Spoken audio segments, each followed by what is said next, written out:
Hi guys, my name is Sarpe and welcome back to another case study with me. 28th July 2024 was the last day जब ममता काफले को उनके friends और colleagues ने देखा था, क्योंकि उस दिन के बाद से आज तक ममता का कोई भी अता पता नहीं है। 28 को ही उसने अपनी बेटी के साथ सोशल मीडिया पर एक प्यारा सा वीडियो भी पोस्ट करा था। सो उनको देख के लगता था that she was very happy. तो ऐसी सीमिंगली हैप्पी ममता जो कि अपनी बेटी से इतना ज़्यादा प्यार करती थी, आखिर वो अचानक गायब कैसे हो गई? So let's learn a little more about today's case revolving around the disappearance of Mamta काफले।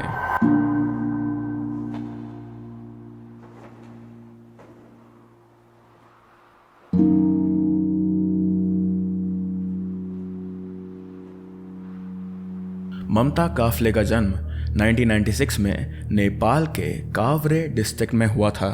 बचपन से ही ममता एक काफ़ी चेयरफुल और समझदार लड़की थी। उसके पेरेंट्स की वो लाडली थी और जो कोई भी उससे मिलता उसका यही कहना होता था that Mamta is wise beyond her years. ऐसा इसलिए था क्योंकि ममता के अंदर छोटी उम्र से ही एक ग्रेट सेंस ऑफ रिस्पॉन्सिबिलिटी थी, जो कि कई बार बहुत ज़्यादा बड़े उम्र के लोगों के अंदर भी नहीं होती है। जब ममता स्कूल जाने लगी थी तो उस उम्र में भी वो काफ़ी ज़्यादा पंक्चुअल और डिसिप्लिन थी। Basically she was a very good student, पढ़ाई में भी अच्छी थी वो, शी वॉज डिसिप्लिन। एंड उसके स्टूडेंट्स हम सेइंग उसके टीचर्स भी उसे बहुत ही ज़्यादा पसंद करते थे। एंड इन सारी चीज़ों की वजह से उसके टीचर्स की काफ़ी ज़्यादा तारीफ भी करते थे। लेकिन अपनी अचीवमेंट्स की तारीफें सुनने के बाद अपने आसपास से टीचर लोगों से उसे कभी भी इस चीज़ का घमंड नहीं होता था। उल्टा she was very kind and वो दूसरे लोगों की हमेशा मदद किया करती थी। उसकी इस आदत के कारण उसने नर्सिंग को एज अ करियर परस्यू करने का डिसाइड करा, ताकि वो अपनी लाइफ को लोगों की हेल्प करने के लिए डेडिकेट कर सके।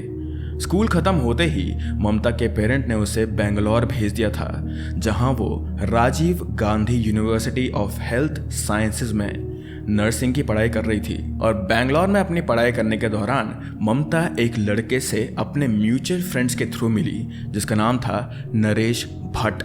नरेश भट्ट भी ममता की तरह नेपाल का ही रहने वाला था, लेकिन उसकी जॉब के कारण वो जून 2017 से ही यूनाइटेड स्टेट्स में रहा करता था और उसकी बाकी फैमिली नेपाल में रहती थी। उसके डैड लालमणि भट्ट नेपाल के कंचनपुर में एक फार्मेसी की दुकान चलाते थे और उसकी मॉम एक हाउसवाइफ थी। जब ममता ने बेयरली कॉलेज फिनिश करा था, तब Naresh was a well settled man in his 30s और नरेश की जॉब भी wasn't just a regular job, क्योंकि वो यूएस मिलिट्री में as an automated logistic specialist serve कर रहा था। पर जैसे मैं तुम लोग को ये बोला कि वो मिलिट्री में काम कर रहा था, तो तुम्हारे दिमाग में एक मिलिट्री मैन की इमेज आई होगी कि कैसे वो अच्छे से काम करते हैं। दे आर वेरी डिसिप्लिन, वो लोग अपनी कंट्री को अच्छे से सर्व करते हैं, but they are very outgoing also and they दूसरे मिलिट्री मैन के साथ वो बहुत जल्दी अच्छे से जेलअप कर लेते हैं, right? They meet each other even after their duties are over. पर मिलिट्री में काम करने के बावजूद भी नरेश एक काफ़ी ज़्यादा शांत, ऑलमोस्ट इंट्रोवर्टेड टाइप का आदमी था, जो कि लोगों से ज़्यादा घुलता मिलता नहीं था। And because of this thing उसने इतने साल यूएस मिलिट्री में काम करने के बावजूद भी बहुत कम दोस्त बनाए थे। बट स्टिल दोनों का नेपाली बैकग्राउंड होने की वजह से वो दोनों एक दूसरे के कल्चर को, एक दूसरे को बहुत ज़्यादा अच्छे से समझ पाए थे, जिसकी वजह से ये दोनों एक दूसरे के बहुत जल्द बहुत ज़्यादा करीब आ गए थे। एंड धीरे धीरे इन दोनों की दोस्ती प्यार में कन्वर्ट हो गई थी। नाउ इन दोनों की रिलेशनशिप वॉज गुड, पर इन दोनों की रिलेशनशिप में सबसे ज़्यादा इंपॉर्टेंट चीज़ नोट करने वाली ये थी कि इनके बीच का जो एज गैप था वो 9 साल का था। 9 साल का गैप बहुत ज़्यादा होता है, क्योंकि Naresh was in his 30s, पर फिर भी वो इस शादी के लिए या फिर इस प्यार के लिए मान गए थे, क्योंकि दे जस्ट बिलीव्ड कि ममता की इसी में खुशी है एंड नरेश हमारी बेटी को खुश रखेगा, हमारी बेटी को एक स्टेबल लाइफ देगा। सो इसके बाद दोनों फैमिलीज ने मिलकर डिसाइड करा था कि ममता एंड नरेश की शादी नेपाल में ही सारे रीतों रिवाजों के साथ होगी एंड सिर्फ क्लोज फ्रेंड्स एंड फैमिली को ही यहाँ इन्वाइट किया जाएगा। सो इवन दो ये कोई ग्रैंड वेडिंग नहीं थी, but it was a happy and peaceful wedding जिसमें दोनों फैमिलीज ने काफ़ी इंजॉय करा। दिसंबर 2020 में इनकी शादी होने के बाद ममता और नरेश पूरे 6 महीने नेपाल में बिताकर जुलाई 2021 को फाइनली यूएस मूव कर चुके थे, जहां पर वो दोनों नरेश के पुराने घर में रह रहे थे। This was the first time जब ममता ने यूएस में एंट्री करी थी। ममता ने यूएस में एंट्री नहीं, ममता ने पहली बार लाइक किसी ऐसे बाहर ऐसे देश में गई थी वो जहाँ का रीतो रिवाज उसको बिल्कुल भी नहीं पता था, जहाँ की लाइफस्टाइल उसे बिल्कुल भी नहीं पता थी। तो उसे थोड़ा सा टाइम लग रहा था ऐसे एडजस्ट होने में in foreign US country. But बहुत ज़्यादा जल्दी ममता को यूएस पसंद आ गया था, और तो और उसके वहाँ काफ़ी सारे दोस्त भी बन गए थे। ममता ने यूएस में सबसे पहले तो अपनी नर्सिंग के जो उसका कोर्स था वो ख़त्म करा, नर्सिंग की ट्रेनिंग ख़त्म करी, और उसे वहाँ ट्रेनिंग ख़त्म करने के बाद एक लोकल हॉस्पिटल में जॉब भी मिल गई थी। दिस वे वो ना ही सिर्फ अपने पैशन को फॉलो कर सकती थी, पर वो अपने पति के साथ रह के उसको भी सपोर्ट कर सकती थी। उन दोनों के लिए समय यूएस में काफ़ी ज़्यादा जल्दी बीत रहा था, एंड देखते ही देखते उन दोनों की शादी को 2 साल हो गए थे, और इस टाइम पर वो दोनों अपनी लाइफ के नेक्स्ट फेज के लिए तैयार थे। ऑन 20 अगस्त 2023 ममता ने एक प्यारी बेटी को जन्म दिया, जिसका नाम उन्होंने नीमा रखा था। नीमा का जन्म ममता की लाइफ का हैप्पीएस्ट मोमेंट में से एक था, और नरेश जो यूजुअली शांत रहता था वो भी नीमा के आने के बाद काफ़ी खुश लग रहा था। यहाँ तक कि नीमा के आने की खुशी में उसने वर्जीनिया के मैनासस पार्क में एक काफ़ी बड़ा 5 कमरों वाला घर खरीदा था, और पूरी फैमिली अब वहाँ शिफ्ट हो चुकी थी। माँ बनने के बाद ममता की प्रायोरिटीज़ भी चेंज होने लगी थी। वो अपना ज़्यादा से ज़्यादा वक्त अपनी बेटी के साथ बिताती थी। वो अक्सर टिकटॉक और फेसबुक पर अपने और अपनी बेटी की क्यूट फोटोज़ को शेयर करती थी, जिसमें वो नीमा के साथ खेल रही होती थी। मैनासस पार्क मूव होने के बाद ममता ने वहाँ UVA Health Prince William Medical Center में as a paediatric nurse join करा, जो कि उसके पहले वाले जॉब से बहुत बेटर था। माँ बनने के बाद भी ममता का वर्क एथिक बहुत अच्छा था, और वो अपनी फैमिली और जॉब को अच्छे से बैलेंस कर पा रही थी इस पॉइंट पर। ऑन टॉप ऑफ दैट ममता का दूसरे लोगों के साथ, रैंडम दूसरे लोगों के साथ भी बिहेवियर बहुत ज़्यादा अच्छा था, टू द पॉइंट कि जहाँ पे लोगों को या फिर जो उसके वेल विशर्स थे, जो उसके दोस्त थे, उनको इस बात की चिंता हो जाती थी कि कहीं कोई ममता की अच्छाई का गलत फ़ायदा ना उठा दे। सो इतनी अच्छी और इतनी ब्राइट थी Mamta. But on the other hand Naresh बहुत ही ज़्यादा ग्लूमी टाइप का पर्सन था, and he had a very weird vibe about him. वो एक बहुत ज़्यादा इंट्रोवर्टेड पर्सनैलिटी वाला आदमी था, और दूसरे लोगों से कम्युनिकेट ना करना was his thing, which is not a bad thing again, but he was just polar opposite of Mamta. You can imagine this thing कि उसे कैसा लगता होगा कि मैं यहाँ इतने साल से रह रहा हूँ, इतने साल से यहाँ पे काम कर रहा हूँ, और तब भी मेरे इतने ज़्यादा दोस्त नहीं बन पा रहे हैं, while on the other hand जो मेरी बीवी अभी अभी यहाँ आई है, 2 साल ही हुए हैं उसे यहाँ पे, वो इतनी ज़्यादा पॉपुलर हो गई है यहाँ पर। बट स्टिल भट्ट फैमिली के दिन काफ़ी अच्छे चल रहे थे, और जो कोई भी उन्हें देखता था वो यही सोचता था कि ये कितनी प्यारी और कंप्लीट फैमिली है। लेकिन ममता और उसकी फैमिली की खुशियों के दिन नंबर्ड थे, क्योंकि नीमा के जन्म के कुछ महीनों बाद ही इन अर्ली 2024 नरेश जॉबलेस हो चुका था, जिसके कारण उसकी फैमिली को काफ़ी बड़ा झटका लगा था, और अब घर की सारी रिस्पॉन्सिबिलिटीज ममता पर आ चुकी थी। So losing a job was a big hit for them, but they were still managing, इनकी फैमिली फिर भी मैनेज कर रही थी, they were just trying to survive. पर ममता का इस इंसिडेंट के बाद, incident I am saying, Mamta का नरेश की जॉब हटने के बाद से उसके साथ कुछ ऐसा हुआ जिसकी वजह से उसकी पर्सनालिटी में एक बहुत ही बड़ा शिफ्ट आया था। एंड पर्सनालिटीज में ही नहीं, ममता के डे टू डे लाइफ और उसका बिहेवियर भी काफ़ी ज़्यादा रैपिडली चेंज हो रहा था। उसके फ्रेंड्स और कलीग्स ने, जैसे कि मैंने कहा था कि उसके बहुत सारे वेल विशर्स थे, and she was quite popular amongst people. So उसके जो फ्रेंड्स थे उन्होंने भी ये चीज़ नोटिस करी थी कि ममता के बिहेवियर में चेंज आ रहा है, पर उन्होंने कुछ कहा नहीं until she disappeared. The search for a missing mother in Manassas Park. And tonight, there are growing questions surrounding her disappearance. Just a few hours ago, her husband spoke at a news conference, and Mamta's friends, they did not like what he had to say. No, I don't want to talk to the media. I don't want to be the bad person. Up until now, they've rallied outside the police department wanting answers. She's been lost since July 31st. Where? How? When? Navarro says Mamta tried to call her the night of the 28th. She called me a couple times, but I was asleep. These flyers posted up throughout the area. Tonight, police confirming that it was in fact her husband who was the last person to see her. 27th July 2024 was the last day जब ममता अपने hospital में देखी गई थी, क्योंकि उसके बाद वो कभी काम पर आई ही नहीं। ऑन 28 जुलाई ममता ने अपनी एक क्लोज फ्रेंड नाडिया नवारो को कॉल करा था, जिससे वो अपनी सारी बातें शेयर करती थी। उस दिन भी शायद ममता उसे कुछ बताना चाहती थी, लेकिन नाडिया से उसकी बात हो ही नहीं पाई। लेटर दैट डे ममता ने अपने टिकटॉक पर नीमा और खुद की आखिरी वीडियो पोस्ट करी थी। उसके बाद से ही ममता का कोई भी अता पता नहीं था। तो ममता अब इस पॉइंट पे गायब हो चुकी थी, which was weird in its own way. पर उससे भी ज़्यादा वियर्ड बात ये थी कि ममता के गायब होने के 24 घंटे बाद भी नरेश ने उसकी मिसिंग रिपोर्ट नहीं लिखाई थी। And it was on August 1st, जब उसके बहुत दिन हॉस्पिटल ना आने के बाद उसकी कलीग ने उसकी मिसिंग रिपोर्ट लिखाई थी पुलिस स्टेशन में। जिसके बाद ऑन 2 August पुलिस नरेश के घर एक वेलफेयर चेकअप कंडक्ट करने के लिए पहुंची थी। जब पुलिस ने नरेश से ममता की मिसिंग होने के बारे में पूछा तो नरेश ने उन्हें बताया कि ममता वॉज नॉट मिसिंग, क्योंकि ममता अपनी किसी बहन से मिलने न्यूयॉर्क या टेक्सास गई हुई थी। We're looking for Miss Mamta Kafle. Yeah, she like on Tuesday, Wednesday, she left and then she said she gonna go either New York or Texas, and then she left she had the phone and then she destroyed that phone and then she left. Did she say why she left?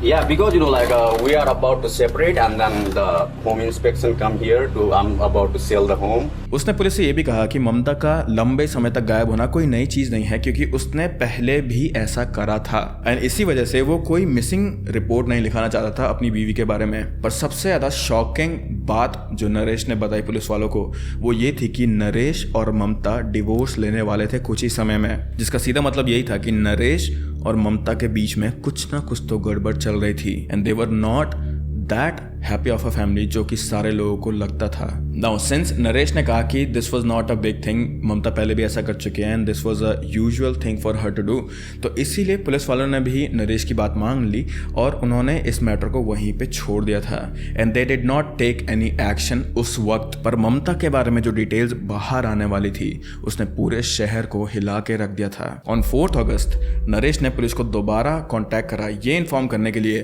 कि ममता अभी तक घर वापस नहीं आई थी, जिसके बाद तुरंत पुलिस ने ममता को एज अ मिसिंग पर्सन घोषित कर दिया था और 5 अगस्त से ही पुलिस उसे ढूंढने में लग गए थे। Naresh was the first person जिसे उन्होंने इंटरोगेट करा था। इंटेरोगेशन में नरेश ने पुलिस को बताया कि ममता के कपड़े, पासपोर्ट और ग्रीन कार्ड सारी चीजें मिसिंग थी, which suggested कि ममता यूएस छोड़कर चले गई थी।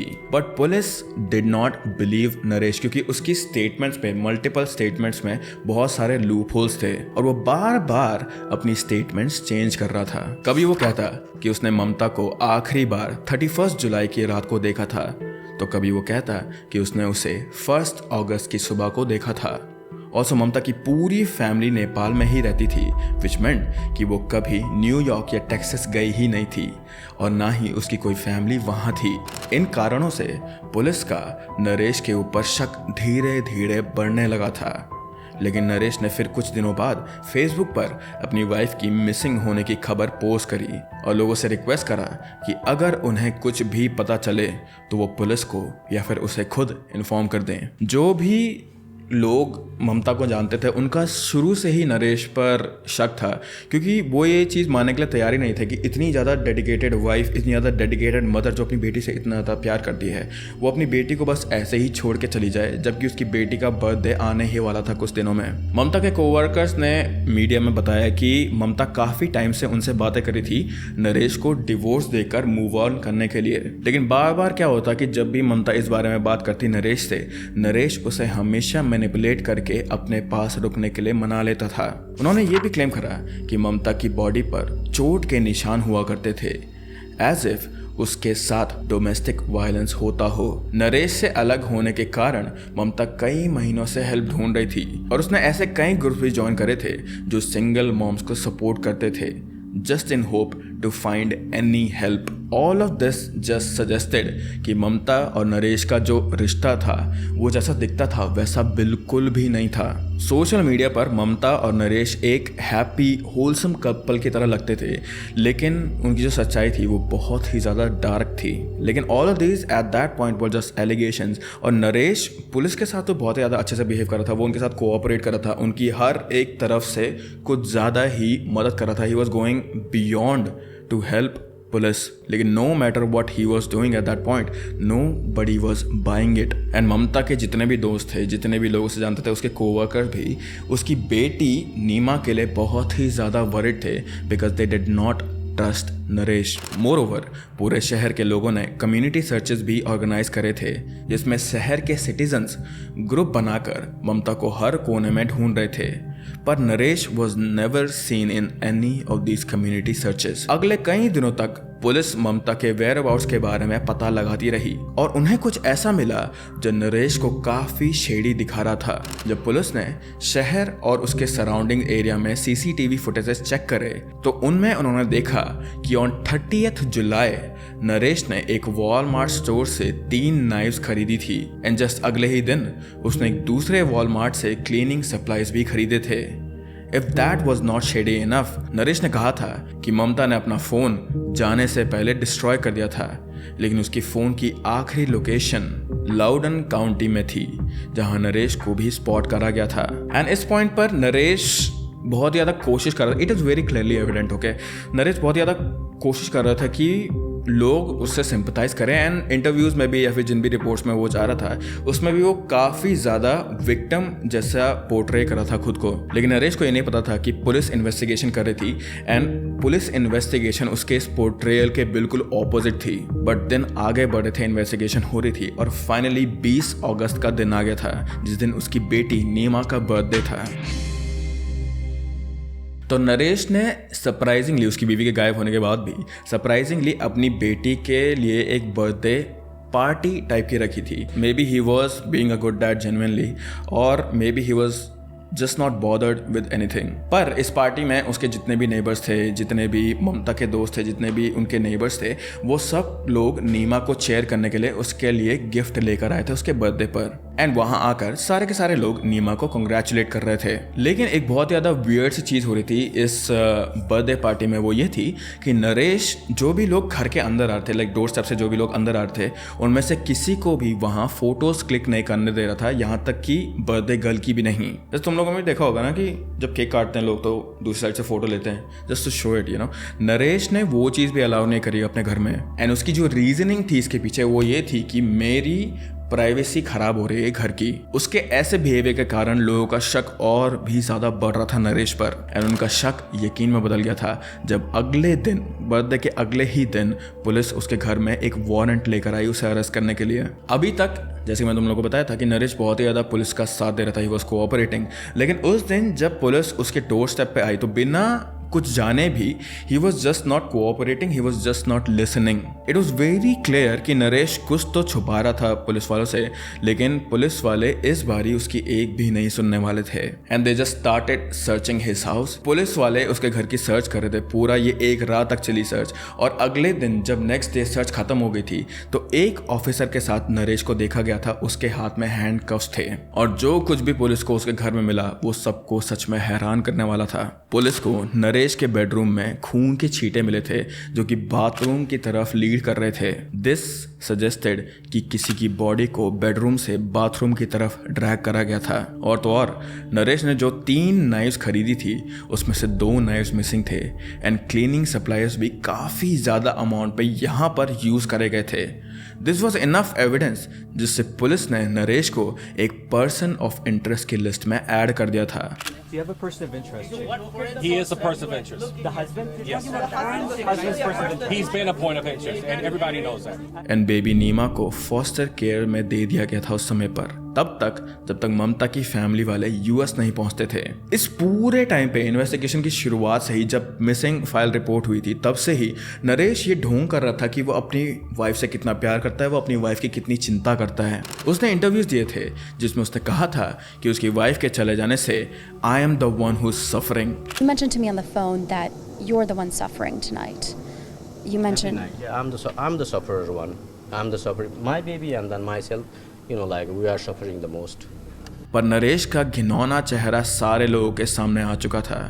पुलिस ने नरेश के ऊपर concealment of a dead body के चार्जेस लगाए थे, बट नॉट मर्डर, क्योंकि अभी जितना एविडेंस है उससे ये प्रूव नहीं किया जा सकता कि नरेश ने ममता को मारा था। नरेश फिलहाल पुलिस की कस्टडी में है और अभी भी इस केस के ऊपर इन्वेस्टिगेशन चल रही है और ममता को ढूंढा जा रहा है। ममता को गायब हुए अब 1 महीने से ऊपर आराम से हो चुका है, 2 महीने हो चुके हैं एक्चुअली। और इस पॉइंट पे यूएस की पुलिस जो है वो उन्होंने ये मान लिया है कि ममता काफले अब मर चुकी हैं। लेकिन उसके बाद भी मैनस पार्क के लोग कंटिन्यूसली उसकी तलाश में लगे हुए हैं और उसके घर के सामने विशेस, प्रेयर्स और कैंडल्स भी प्लेस करे गए हैं।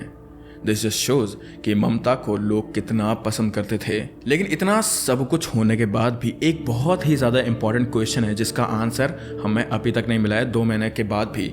वो ये कि नरेश ने ही ममता को मारा। सबसे पहला क्वेश्चन तो ये है। दूसरा क्वेश्चन ये है कि अगर उसने ममता को मारा तो उसके पीछे का मोटिव क्या था। नरेश अभी भी नॉट गिल्टी प्लीड कर रहा है एंड लेट्स जस्ट अज्यूम कि उसने ही ममता को मारा। लेट्स अस अज्यूम कि उसने ही ममता को मारा होगा, तो उसने ऐसा आखिर करा क्यों और कैसे करा। लेकिन इस केस में देर आर थोड़ी बहुत डिटेल, थोड़ी बहुत हमारे पास इंफॉर्मेशन है जिससे हम ये डिड्यूस कर सकते हैं कि अगर उसने ये करा हो, again I M emphasising on that word, कि अगर उसने ये करा हो तो उसने ऐसा आखिर क्यों करा होगा। दरअसल इन February 2024 ममता ने अपने घर पुलिस को बुलाया था। उसने नरेश के खिलाफ कंप्लेंट भी करी थी कि वो ममता को उसके documents like green card, passport नहीं दे रहा था।